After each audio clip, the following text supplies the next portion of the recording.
to the Governing Council Ambassador, about. with regard to the CIA, they've come out with a pretty damning assessment of what's happening in Iraq, suggesting that there is support among ordinary Iraqis for the insurgency because there's growing disillusionment with U.S. troops. What is your response to that? Did that come up, and how do you change that dynamic? Did it come up in your meetings today over the last 2 days? We have obviously a war on terrorism going on and a low-intensity conflict in Iraq. The stakes are very high. The stakes are very high for the war on terrorism, and the stakes are very high for moving towards a sovereign Iraqi government.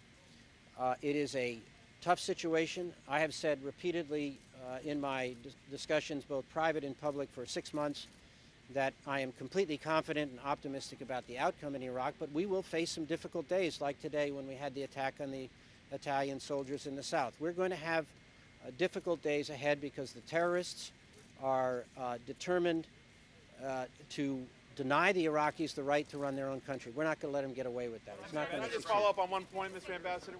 There's one point, though, about a specific reaction to that the CIA has found that there is disillusionment with U.S. troops. Is that the case, and what do you do about that, other than saying generally you're going to defeat the terrorists? I think the situation with the Iraqi public is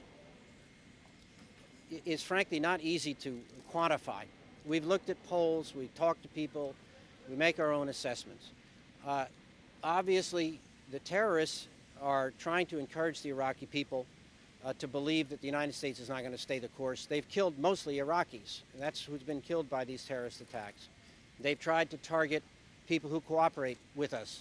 Iraqis, they kill judges, they try to kill policemen. I don't think that that's going to work. I don't think the Iraqis are going to be intimidated. We're certainly not going to be intimidated.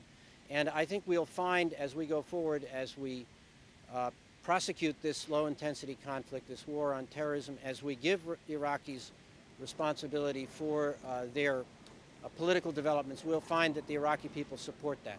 Ambassador, you came with a lot of options. I can't hear you. Apparently you came with a lot of options.